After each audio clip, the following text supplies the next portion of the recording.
الشيطان الرجيم بسم الله الرحمن الرحيم ولقد علمتم الذين اعتدوا منكم في السبت فقلنا لهم كونوا قردة خاسئين فجعلناها نكالا لما بين يديها وما خلفها وموعظة للمتقين صدق الله العظيم.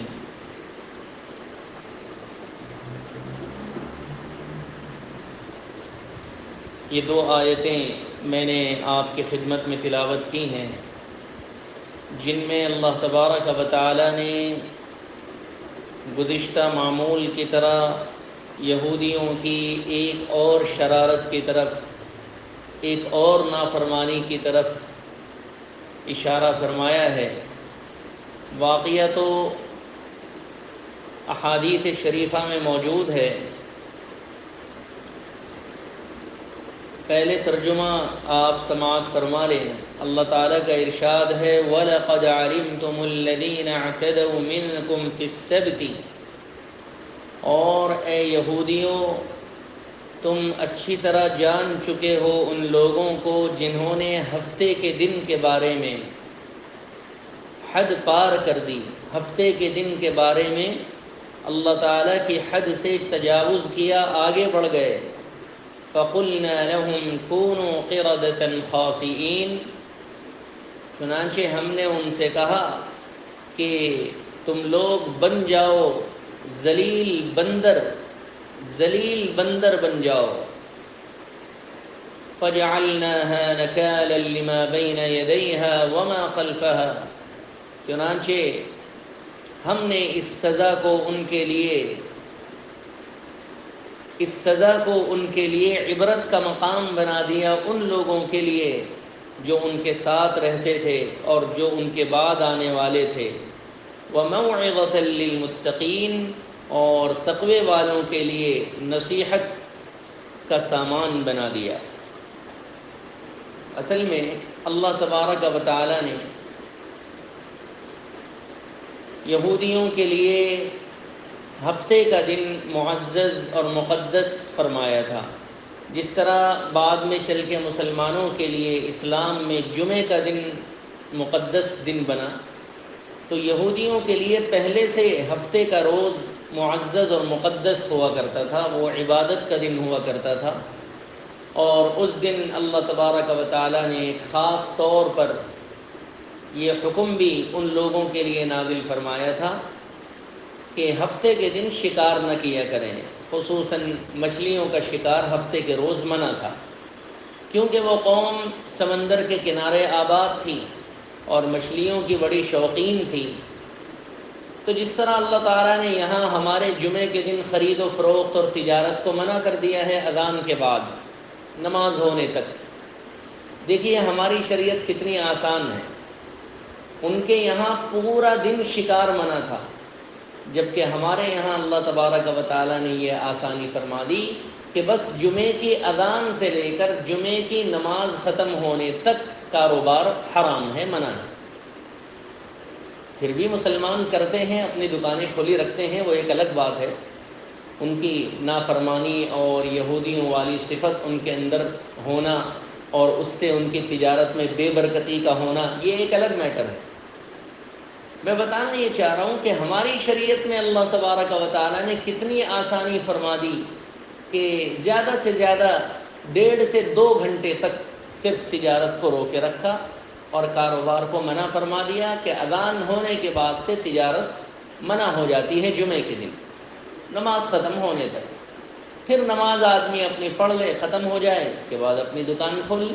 بلکہ اس کے بعد تو اللہ تعالیٰ نے تجارت کو کرنے اور لین دین کرنے، خرید و فروخت کرنے کا حکم دیا ہے کہ اس میں اللہ کا فضل تلاش کرو، جمعے کے بعد خاص طور سے۔ تو جمعے کے بعد عام طور پہ جو اللہ کا حکم سمجھ کر دکان کھولتا ہے، اپنا کاروبار کرتا ہے، اللہ تعالیٰ اسے یقیناً اپنا فضل اور بہت ہی زیادہ برکت عطا فرماتے ہیں۔ الغرض یہودیوں کے یہاں ہفتے کا پورا دن مچھلیوں کو شکار کرنا منع تھا، لیکن یہ لوگ اللہ تبارک و تعالیٰ کے ساتھ ایسی چالاکی کرتے اللہ رب العزت کو دھوکہ دیتے، بتائیے کیسے دھوکہ دیتے؟ بعض روایات میں آتا ہے کہ یہ لوگ دور دور تک جمعے کی رات کو جو ہے جال بچھا دیتے، مچھلیاں پکڑتے نہیں تھے، جال دور دور تک جال اٹکا کر پھنسا کر چھوڑ دیتے، اور ہفتے کے دن جب مچھلیاں آتیں تو وہ آ کر کے جال میں پھنستی جاتی، اور یہ لوگ وہاں کنارے سے چلے جاتے، وہاں رہتے نہیں۔ یعنی اللہ کو یہ دھوکہ دے رہے تھے کہ ہم ہفتے کو شکار کہاں کر رہے ہیں، ہم تو جمعے کی شام کو جال بچھا رہے ہیں۔ چنانچہ جال بچھا کر پورا فٹ کر کے سیٹ کر کے چلے جاتے، ہفتے کے دن آ کر مچھلیاں اٹکتیں پھنستیں، خوب جال بھر جاتا، ہفتے کا دن گزرتے ہی شام کو آ کر وہ جال نکال کے لے جاتے۔ اور اللہ کے رسول جو بھی اس وقت تھے، یہ حضرت داؤد علیہ السلام کے زمانے کا واقعہ ہے، حضرت داؤد بھی بنی اسرائیل کے انبیاء میں سے ایک نبی ہیں۔ چنانچہ یہ لوگ اس طرح سے مچھلیوں کا شکار کرتے، اللہ کو دھوکہ دے کر کہ ہم ہفتے کو کہاں کر رہے ہیں، حالانکہ ہفتے کے دن میں بھی جال وہاں رہتا تو یہ شکار کرنا ہی تو ہوا، اللہ کو دھوکہ دینا ہوا۔ جب اللہ تبارک و تعالیٰ نے منع فرما دیا کہ بھائی آپ نہیں کر سکتے تجارت، آپ کاروبار نہیں کر سکتے، آپ شکار نہیں کر سکتے، تو بندے کو اس کی طرف سے مکمل طور پر آزاد اور بے فکر ہو کر اللہ کی عبادت میں، اللہ کے حکم کی تعمیل میں لگنا چاہیے تھا۔ لیکن یہ لوگ پہلے سے اللہ تعالیٰ کو دھوکہ دینے کا پلان کر کے باقاعدہ ہفتہ شروع ہونے سے پہلے جال بچھا دیتے، پورا ہفتہ بھی وہ جال لگا رہتا، پورا ہفتہ آ کر کے ہفتے کے پورے دن میں، پورے گھنٹوں میں، پورے اوقات میں آ کر کے مچھلیاں وہاں اٹکتیں اور پھنستیں، اور شام کو جال نکال کے لے جاتے۔ جب اللہ کے نبی ان کو منع کرتے کہ تم لوگوں نے ہفتے کے دن جو مچھلیاں آئی ہیں وہ شکار کی ہیں، وہ تم لے کے جا رہے ہو، تو نبی ہی کو جو ہے دھوکہ دے دیتے اور کہتے کہ آپ بھی عجیب بات کہتے ہیں، ہم نے ہفتے کے دن کہاں شکار کیا ہے، ہم نے تو جمعے کو ڈالا تھا، اب اتوار کو آ کر کے ہم اپنا جال لے کے جا رہے ہیں۔ اس طرح سے اللہ تبارک و تعالیٰ کی رحمت کو انہوں نے ایسا جھنجھوڑا، اللہ کے غصے کو اور اللہ تعالیٰ کے پارے کو یوں چڑھا دیا کہ اللہ رب العزت نے ان کو بڑی سخت سے سخت سزا اس وقت عنایت فرمائی۔ اور دوسری بعض روایتوں میں آتا ہے کہ یہ لوگ ایسا حیلہ اور بہانہ کرتے تھے، ان کی شرارت کو غور کیجئے کہ ہفتے کے دن یہ لوگ کیا کرتے تھے کہ مچھلیوں کو شکار نہیں کرتے تھے، بلکہ یہ لوگ مچھلیوں کو پکڑ کر شکار نہ کرنے کی نیت سے، بلکہ اسی سمندر میں ہی چھوڑنے کی نیت سے مچھلیوں کو پکڑتے تو تھے، لیکن پکڑ کر ان کی دم میں کچھ دھاگا تیز طریقے سے باندھ کر ایک سرا ان کی دم میں باندھ دیا اور دھاگے کا دوسرا سرا زمین میں خشکی میں کہیں پر باندھ دیا، اور باندھ کر اس طرح چھوڑ دیتے، لمبے لمبے دھاگے اس طرح سے چھوڑ دیتے، اور جناب وہ مچھلیاں سمندر میں تیرتی رہتی، پورا ہفتہ اس دھاگے میں بندھی ہوئی تیرتی رہتی، ہفتے کا پورا دن، اور جب شام ہوتی تو ان دھاگوں کو کھینچ لیتے تھے اور شکار کر لیتے تھے۔ یہ بھی اللہ تعالیٰ کو دھوکہ دینے کی ایک شکل ہے جو تفسیروں میں لکھی ہے۔ معلوم ہوا کہ اللہ تبارک و تعالیٰ نے جو منع کیا تھا کہ ہفتے کا شکار نہ کرنا، ہفتے کے دن مچھلی کا شکار نہ کرنا، بلکہ ہماری عبادت اور تعمیل حکم میں لگنا، ان لوگوں نے اسے اوپری طور پر مانا اور اندرونی طور پر اللہ تعالیٰ کو دھوکہ دیا، اللہ کے نبی کو دھوکہ دیا۔ اس سے معلوم ہوا کہ دین کے کسی بھی معاملے میں کوئی ایسا بہانہ اور حیلہ اپنانا جس سے دین کے حکم کی جو ہے نافرمانی ہو، اللہ تبارک و تعالیٰ کو یہ بہت ہی زیادہ ناپسندیدہ ہے۔ چنانچہ اللہ تعالیٰ نے ایسی سخت سزا ان کو دی کہ دنیا میں کسی کو اللہ تعالیٰ نے ایسی خراب سزا نہیں دی جو ان لوگوں کو دی۔ وہ یہ ہے کہ اللہ تبارک و تعالیٰ نے ان کو فوراً بندر کی شکل میں تبدیل کر دیا، مسخ کر دیا، ان کے چہرے بگاڑ کر ان کے جسموں کو بندروں کی شکل میں بنا دیا، اور تفسیر کے امام قتادہ رحمۃ اللہ علیہ فرماتے ہیں کہ ان کے جوانوں کو اللہ نے بندر بنا دیا تھا اور ان کے بوڑھوں کو اللہ تعالیٰ نے خنزیر یعنی سور کی شکل میں تبدیل فرما دیا. خنزیر برے جانور کی شکل میں ان کو بدل دیا تھا، مست کر دیا تھا. اور ان کے علماء، ان کے نبی ان کو منع کرتے کہ ایسے مچھلی شکار نہ کرو، یہ اللہ کی نافرمانی ہے، لیکن وہ لوگ انہی کو دھوکے میں رکھتے اور انہی سے بحث و مباحثہ کرتے، انہی سے جو ہے الجھ جاتے کہ ہم جو ہے ہفتے کو شکار نہیں کر رہے ہیں، ہم تو جو ہے جمعے کو کر رہے ہیں یا پھر اتوار کو کر رہے ہیں. چنانچہ نیک لوگوں نے، علماء نے، ان کے جو ذمہ دار قسم کے لوگ تھے، علماء لوگ تھے جو ان کو نصیحت کرتے تھے، اللہ کا ڈر دلاتے تھے، ان لوگوں نے اپنا سیکٹر الگ بنا لیا اور ان لوگوں کو تنہا چھوڑ دیا، ان سے اپنی رشتہ داریاں، اپنے تعلقات سب توڑ لیے کہ تم لوگ اللہ کی نافرمانی میں بہت آگے بڑھ چکے ہو، اب نہیں معلوم کہ اللہ تبارک و تعالیٰ کیسی سزا تمہیں دینے والے ہیں، اس لیے ہمارا تمہارا کوئی تعلق نہیں.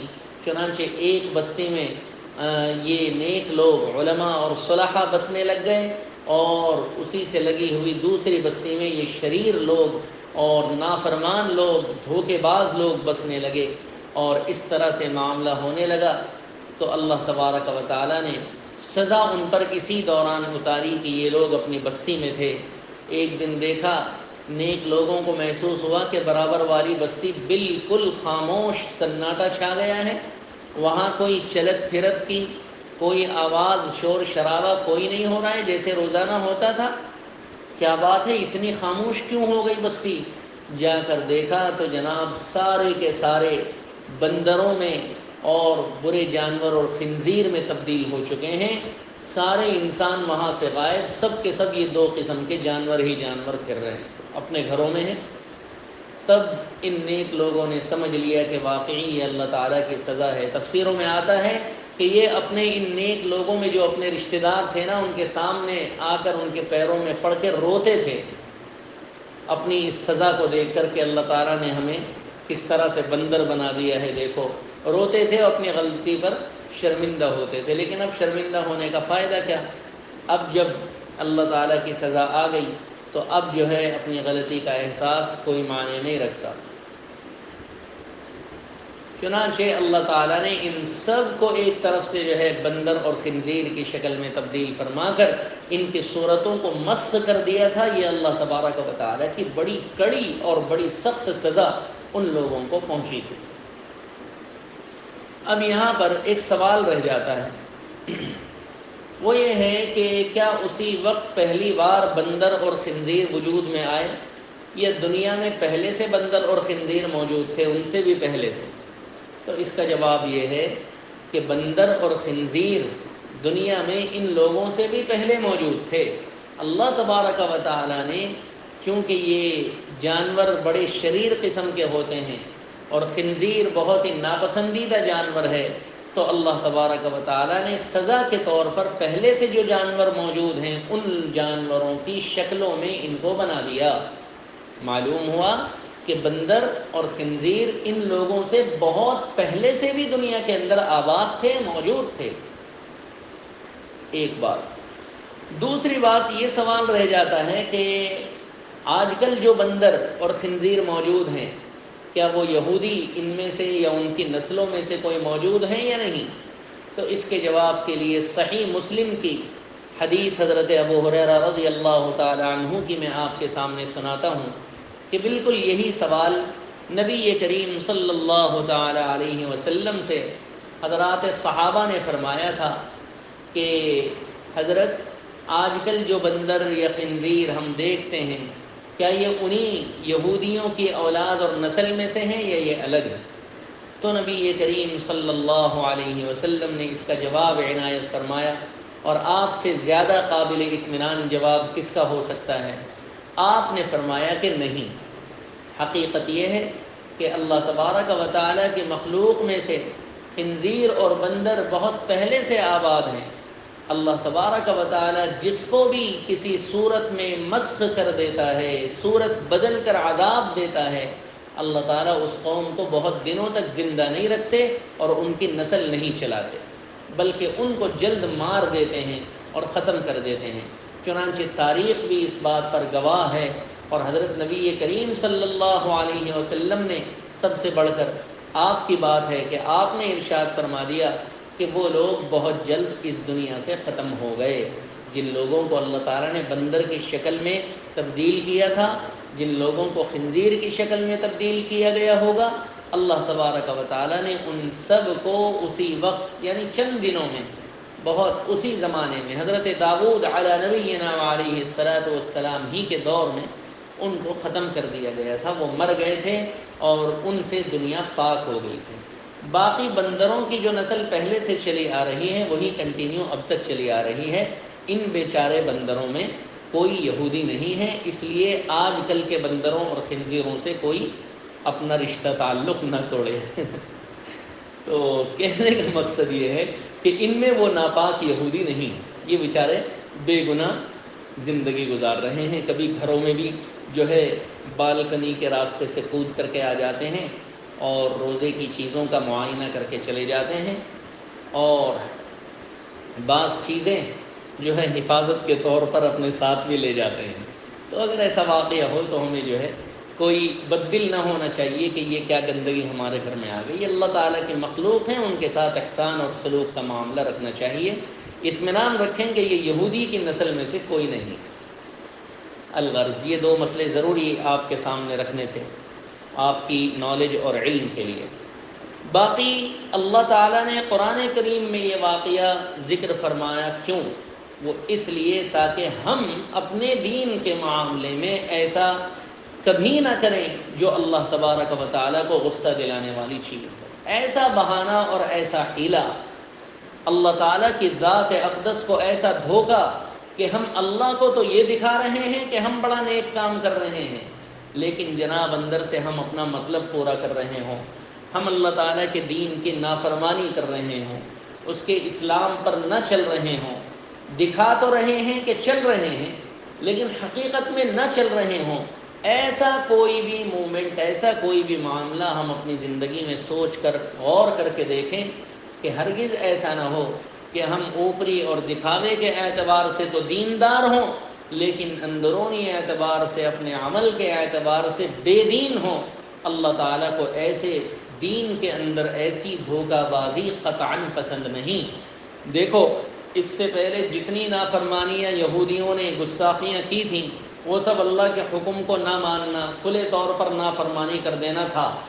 اللہ تعالیٰ نے ان کو کبھی پہاڑ کی چٹان ان کے سر پر لائی، کبھی بھوکا پیاسا مارا، اور کبھی کچھ اللہ نے آزمائشیں دے دے کر اللہ ان کو معاف کرتا رہا، لیکن اللہ تعالیٰ نے ان کی شکلیں ہی بدل کر ان کو جان سے مار دیا اس آخری جرم پر جو جرم انہوں نے کیا تھا، اور وہ جرم یہی تھا کہ اللہ تعالیٰ کو اللہ کے دین کے معاملے میں دھوکہ دے۔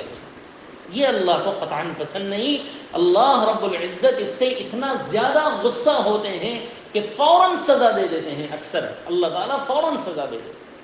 اللہ رب العزت ہمیں معاف فرمائے اپنے دین کے معاملے میں، دین کو آڑ بنا کر اللہ تبارک و تعالیٰ کو دھوکہ دینے سے، اسلام اور مسلمانوں کو دھوکہ دینے سے اللہ ہم سب کی حفاظت فرمائے۔ اللہ رب العزت ہمیں اپنے دین کے معاملے میں اخلاص کے ساتھ اللہ کے لیے ہر عمل، ہر کام کرنے کی توفیق بخشے، آمین یا رب العالمین۔ اس لیے جو ہے رمضان المبارک کی اس برکت سے خاص طور پر اپنے ذہن و دماغ میں یہ رکھیں کہ جو بھی دین پر عمل کریں گے خالص اللہ کو خوش کرنے کے لیے کریں گے۔ جو بھی دین کی بات ہمیں معلوم ہوگی اللہ تبارک و تعالیٰ کو خوش کرنے کے لیے نبی کریم صلی اللہ علیہ وسلم نے جو طریقہ بتایا ہے اس طریقے پر جو ہے ہم لوگ عمل کریں۔ ہم نے بہت پہلے جو ہے 10-12 سال ہو گئے منع کیا تھا عورتوں کو کہ آپ لوگ مسجد میں نماز پڑھنے کے لیے نہ آیا کریں۔ یہاں اپنی مسجد میں ہم نے منع کیا اور بتایا ان سے کہ اس طرح جو ہے عورتوں کا مسجد میں آنا مناسب نہیں ہے۔ حضرات صحابہ رضوان اللہ علیہم اجمعین نے صاف طور پر منع کیا ہے، اور اس کے ساتھ ساتھ جناب نبی کریم صلی اللہ تعالی علیہ وسلم کی بھی پسند اور آپ کی اچھا یہ نہیں تھی کہ عورتیں مسجد میں آئیں۔ ہاں، آپ نے عورتوں کو اجازت دی ہے، وہ ایک الگ بات ہے۔ ایک چیز ہے آپ کی اجازت اور ایک چیز ہے آپ کی پسند۔ تو اب دیکھو، اجازت کا فائدہ اٹھا کر عورتیں جناب دھڑلے سے پکنک منا رہی ہیں مسجدوں میں آ کر۔ دیکھ لیجئے، سٹی جامع مسجد میں دیکھ لیجئے، جتنی بھی یہ لیٹسٹ مسجدیں ہیں نا، آپ دیکھ لیجئے، سب میں آپ دیکھیں گی کہ عورتیں اتنی زیادہ کثیر تعداد میں آتی ہیں تراویح پڑھنے کے لیے، اور تراویح کم پڑھتی ہیں، پانی اور چائے زیادہ پیتی ہیں، بچوں کو زیادہ سنبھالتی ہیں۔ آپ اپنی آنکھوں سے دیکھ لیجئے کہ یہ فائدے کی چیز ہے یا نقصان کی چیز۔ اور پھر آتے جاتے ہوئے مردوں کی نظر پڑنا، یہ ایک الگ مسئلہ، یہ ایک الگ بات۔ حالانکہ مردوں کا راستہ الگ ہے، عورتوں کا راستہ الگ ہے، لیکن مرد اندھے تھوڑی ہیں، اور عورتیں بھی اندھی کہاں ہیں، ان کی بھی نظر مردوں پر پڑتی ہے، اور مردوں کی نظر بھی عورتوں پر پڑتی ہے، باقاعدہ پڑتی ہے۔ اور اس طرح سے نہیں آتی کہ بھئی اپنا چہرہ ڈھک کے چھپا کے آئیں، چہرہ کھلا رکھ کے آتی ہیں۔ بتائیے کہ مرد آسانی سے ان کے چہرے کا مطالعہ کر سکتا ہے۔ یہ کیسی بے شرمی کی بات ہے۔ ہم نے 10-12 سال پہلے کہا اور بہت زور لگایا، لیکن عورتوں کی طرف سے بھی بڑا زور لگا کہ یہ کون ہوتا ہے ہمیں مسجد سے روکنے والا۔ خیر، ہم ہار گئے اور ماشاءاللہ وہ جیت گئی۔ لیکن ہم اللہ ہی سے شکایت کر سکتے ہیں، اور کسی سے تو اپنا درد بتا نہیں سکتے۔ اللہ تبارک و تعالی سے ہم نے کہہ دیا کہ اللہ، ہمارے بس میں جتنا تھا ہم نے سنت کے راستے پر لانے کی ان کو کوشش کی، اب جب یہ نہیں مانتی تو ہم کیا کریں۔ چنانچہ ہماری بات کو نہیں مانا گیا، اور باقاعدہ طور پر عورتیں پابندی سے آ رہی ہیں، ہر سال آتی ہیں، اس سال بھی آتی ہیں۔ ہم نے بھی جو ہے اپنے بیان اور تقریر میں اس پر بولنا چھوڑ دیا، لیکن آپ خاص مجمع ہو، اس وجہ سے آپ کے سامنے یہ درد رکھنا چاہتا ہوں کہ حضرت نبی کریم صلی اللہ تعالی علیہ وسلم کی خواہش جو تھی وہ یہ تھی کہ عورتیں اپنے گھروں میں نماز پڑھیں۔ سمجھ رہے ہیں؟ باقی آپ نے اجازت دی۔ بعض بوڑھی عورتیں تمنا رکھتی تھیں کہ وہ نبی کریم صلی اللہ علیہ وسلم کے پیچھے نماز پڑھیں، آپ کی مسجد میں جا کر پڑھیں۔ آپ نے ان عورتوں کا خیال، آپ سخت مزاج نہیں تھے، آپ نرم مزاج تھے۔ آپ صلی اللہ علیہ وسلم نے اس زمانے کی نیکی، اس زمانے کی عورتوں کا پردہ سامنے رکھتے ہوئے اجازت دے دی۔ آپ کے زمانے کے فوراً بعد، ابھی 10-12 سال بھی نہیں گزرے تھے، حضرت عمر ابن خطاب، حضرت عائشہ صدیقہ، ان دونوں حضرات نے جب دیکھا کہ عورتوں کے اندر اب تھوڑی آزادی شروع ہو چکی ہے، چنانچہ ان دونوں نے نوٹس لیا، سارے صحابہ نے جمع ہو کر عورتوں کو مسجد میں آنے پر پابندی لگائی کہ مسجد میں نماز نہ پڑھی جائے، اپنے گھروں میں نمازیں پڑھی جائے۔ اب جن لوگوں کو حضور صلی اللہ علیہ وسلم کی پسند اور حضرات صحابہ کا عمل پسند ہو، وہ اس پہ عمل کریں گے، اور جو زمانے کی خرابی، زمانے کا فساد، زمانے کی بے پردگی کو ایک طرف ڈال کر صرف حضور صلی اللہ علیہ وسلم کی اجازت پر عمل کرنے کے لیے جو ہے جن لوگوں کا دل چاہتا ہو عورتوں کا، وہ اس پر عمل کریں۔ ہمیں کیا جو ہے یہ ہے کہ زبردستی ہے کہ ہم ان کو پکڑ کر کہیں کہ نہیں جناب جاؤ واپس، ہم نہیں کہیں گے۔ ہم تو اتنا بتا سکتے ہیں کہ حضور کی پسند کیا تھی، وہ بتا دیا۔ اب حضور کی پسند کو پیٹھ کے پیچھے پھینک کر، ڈال کر، اتنی ہمت اور جرأت کے ساتھ اگر پھر بھی آتی ہیں اور مردوں کو اپنا چہرہ دکھاتی ہیں، اور جناب حضور صلی اللہ علیہ وسلم کی پسند کی کوئی پرواہ ان کو نہیں ہے، تو پھر ہمیں بھی جو ہے کوئی زبردستی نہیں ہے، جیسے چاہیں عمل کرتے رہیں۔ اللہ تبارک و تعالی ہدایت کے جو ہے راستے ان لوگوں پر کھولے اور ان کو دین کی صحیح سمجھ عنایت فرمائے۔ ہمارا بس اپنے گھر تک چل سکتا ہے، ہم اپنے گھر تک اپنا بس چلا سکتے ہیں، باقی ہم کسی کو مجبور نہیں کر سکتے سوائے اس کے کہ ہم دین کا حکم ان کو سنا دیں، دین کا اصل مزاج کیا ہے وہ ان کو بتلا دیں، سنا دیں۔ حضرت عائشہ صدیقہ سے زیادہ سمجھدار عورت دنیا میں کوئی ہو ہی نہیں سکتی، اور حضور صلی اللہ علیہ وسلم کا مزاج سمجھنے والی بھی عائشہ صدیقہ سے زیادہ کوئی نہیں ہو سکتی۔ آپ دیکھ لو حضرت عائشہ صدیقہ کیا کہتی ہیں۔